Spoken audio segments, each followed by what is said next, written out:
Sri Aurobindo's concept of personality. Sri Aurobindo was an Indian philosopher, yogi, and guru who developed a unique concept of personality that combined elements of spiritual and psychological understanding. Aurobindo's approach to personality can be called a phenomenological understanding. Aurobindo's approach to personality can be called phenomenological approach in the same vein as Maslow's and Rogers theories, only being more abstract. For Sri Aurobindo, personality is an interaction of forces acting on several levels which need to be balanced for a person to meet their potential and active harmony in life. Components of personality. According to Sri Aurobindo, human personality comprises three main elements: the physical, the virtual, the vital, and the mental. Aurobindo believed that these three elements of the personality are interconnected and interdependent, and that their proper development and integration are essential for achieving a harmonious and fulfilling life. He also believed that true self-realization and spiritual growth could only be achieved by transcending the limitations of the individual personality and merging with the divine consciousness.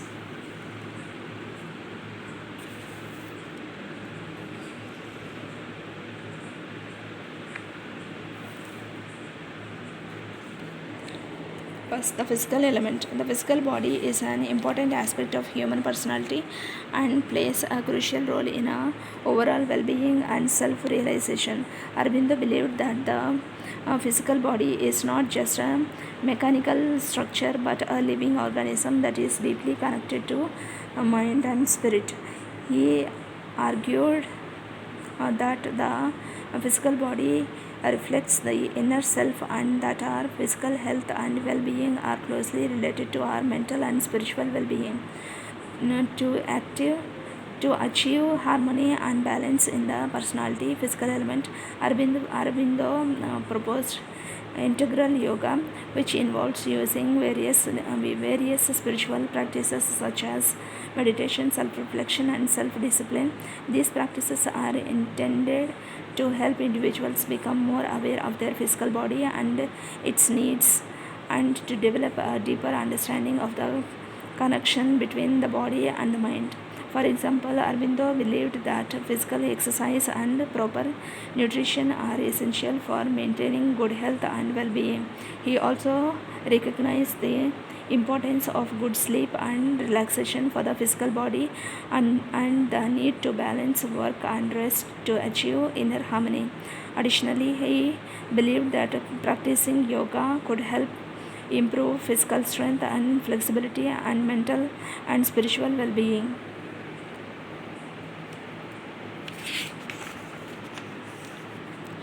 The vital element. Second, the vital element. According to Aurobindo, the vital element of the personality plays a crucial role in our overall well-being and self-realization. Aurobindo believed that the vital element of the personality is the source of our energy and drive, and it is responsible for our ability to act and behave and achieve our goals.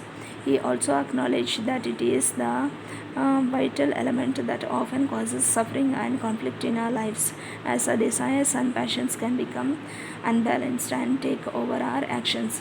To achieve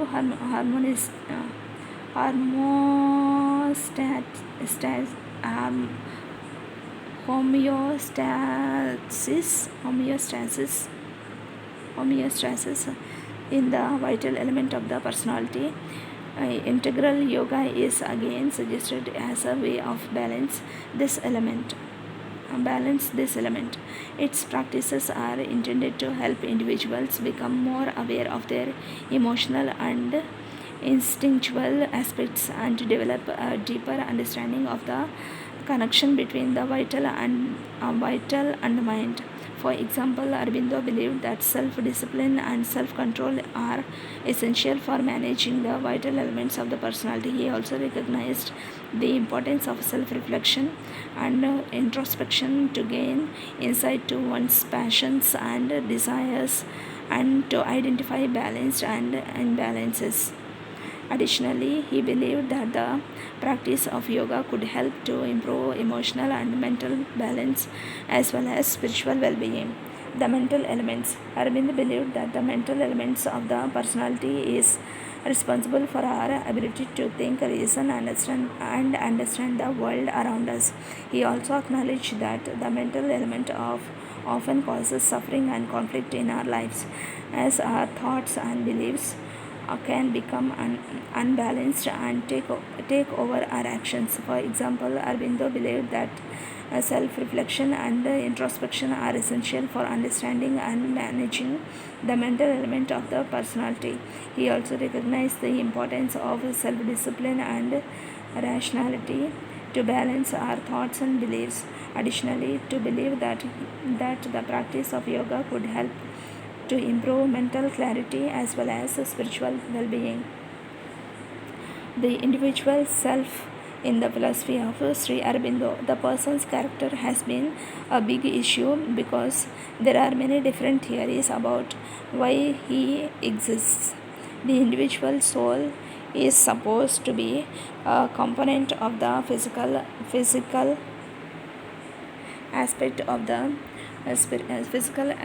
the spiritual ego or reality.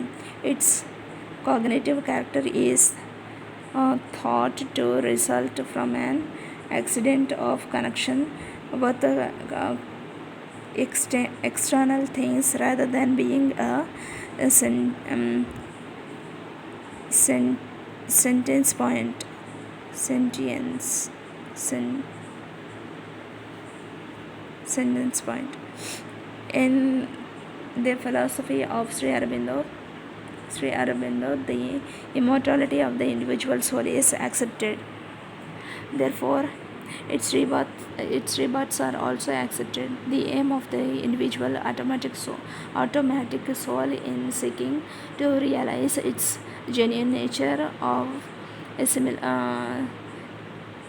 of immortality in and through the process of rebirths into the matter and other lesser forms of existence is not explained as adequately as be hoped in the philosophies of realistic Vedanta. The seeker of the true and worthwhile explanation will only partially satisfy the justification that it is unexplained because its course is unknown.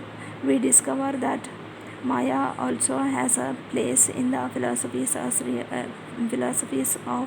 realism, if not as deluding agent, then at least as a powerful concept of or knowledge concept. The act of creation brings God or Brahman joy. Divine lowering, impermeable and refractory consistence in a succession of rebirths, molding its immorality with its climb in the organic. The divine body, pure and immortal, is a perfect instrument of its inner light, truth, delight, and consciousness power. It is the individual soul delight, not its karma, that mystifying force of bondage, beginning, beginningless and mechanical, and propels to it organize the inconscient